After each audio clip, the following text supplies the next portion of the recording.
एक राज्य में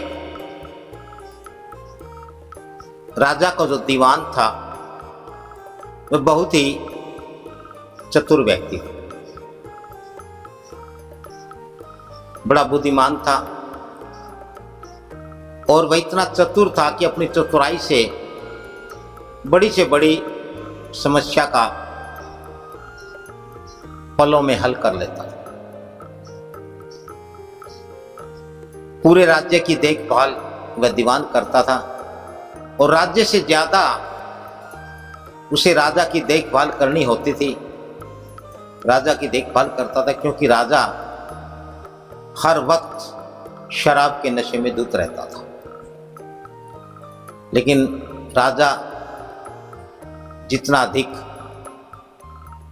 अपने कर्तव्य के प्रति कर्तव्यहीन था, वह दीवान उतना ही अधिक चतुर, चालाक और कर्तव्यपरायण था।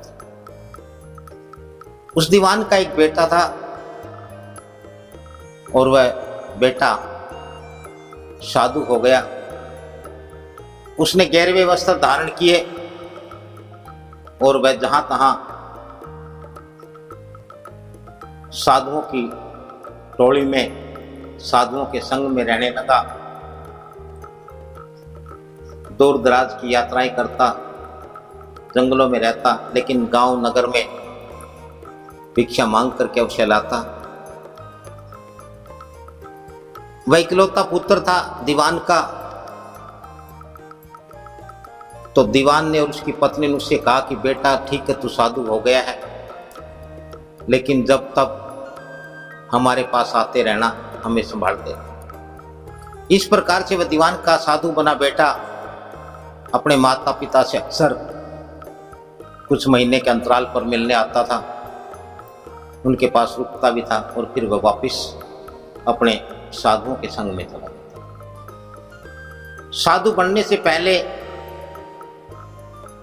दीवान की उस साधु बेटे का राजा के पास प्याना जाना था। राजा उसे जानता था, राजा उसे बड़ा अच्छा लड़का मानता था। उसके साधु बनने के बाद राजा और दीवान के बीच में बात होती तो राजा कहता कि तेरा बेटा तब साधु बन गया है, बड़ा ज्ञानी ध्यानी हो गया होगा, बहुत कुछ कर्म धर्म की बातें सीख गया। जब कभी आपसे मिलने आए तो मुझसे अवश्य मिलवाना।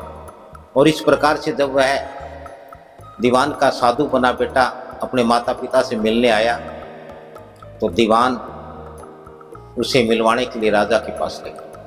राजा बड़ा प्रसन्न हुआ, बैठे, राजा ने बड़ी उसकी आओ भगत की, बातचीत करने लगे। तो राजा कहने लगा कि हे साधु, मुझे भी कुछ ज्ञान दो, कोई उपदेश दो, कोई शिक्षा दो।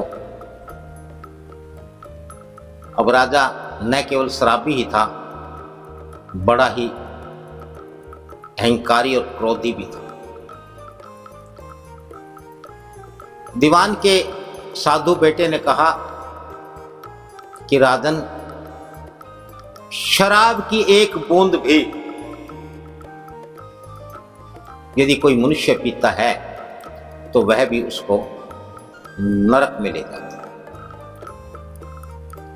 और इतना सुनते ही राजा आग बुबला हो गया और राजा ने अपनी तलवार उठा ली।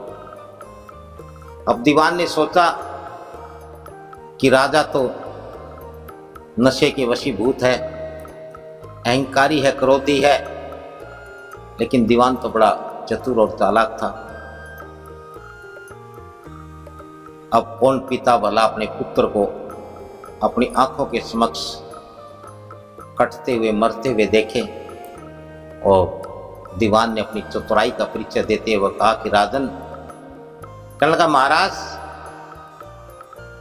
इस साधु का अर्थ यह नहीं है, इस साधु का अर्थ यह है कि केवल एक बूंद पीने वाला नरक में जाता है और पूरी बोतल पीने वाले के लिए तो स्वर्ग के द्वार हर वक्त खुले रहते हैं।